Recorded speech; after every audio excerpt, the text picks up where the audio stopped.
Salut à tous et bienvenue. Dans cette vidéo, nous allons calculer l'intégrale de 0 à plus l'infini de sinus carré de x sur x carré dx que nous allons noter i. Alors, on va commencer par un petit rappel. Donc, on va rappeler que l'intégrale de 0 à plus l'infini de sinus de x sur x dx est égale à pi sur 2. Alors, si vous voulez visualiser la vidéo où je montre ce résultat, je vais mettre cela en description et vous n'avez qu'à cliquer le lien. Alors, on va continuer à repartir à notre intégrale que nous voulons calculer.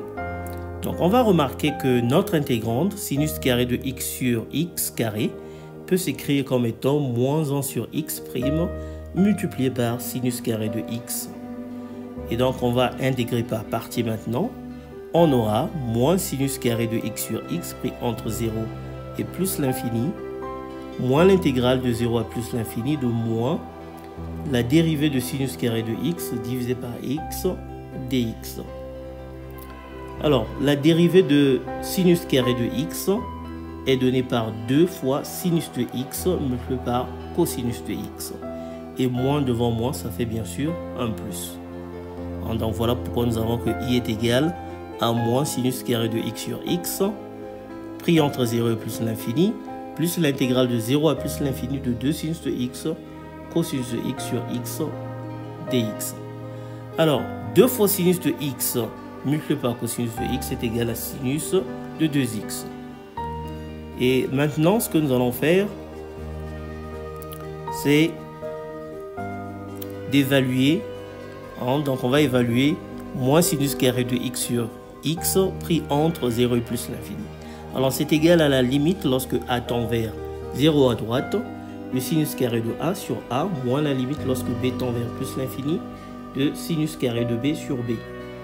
Alors, on peut voir que sinus carré de b sur b est encadré par 0 et 1 sur b, à cause du fait que sinus carré de b est encadré par 0 et 1. Et en utilisant le théorème des gendarmes, on peut conclure que la limite de sinus carré de b sur b est égale à 0. Et on va réécrire sinus carré de a sur a comme étant sinus de a sur a multiplié par sinus de a. Or, la limite de sinus de a sur a lorsque a tend vers 0 à droite est égale à 1. Et la limite de sinus de a lorsque a tend vers 0 à droite est égale à 0. Et donc, moins sinus carré de x sur x pris entre 0 et plus l'infini est égal à 0. Alors, donc, il va nous rester simplement que i qui est égal à l'intégrale de 0 à plus l'infini de sinus de x, sinus de 2x sur x dx. À partir de là, nous allons effectuer le changement de variable t égale à 2x. Donc en posant t égale à 2x, eh bien, on va avoir que i est égal à l'intégrale de 0 à plus l'infini de sinus de t sur t dt qui est égal à pi sur 2. Voilà, nous sommes donc arrivés à la fin de notre vidéo. Merci d'avoir suivi. Je vous dis à très bientôt. Ciao.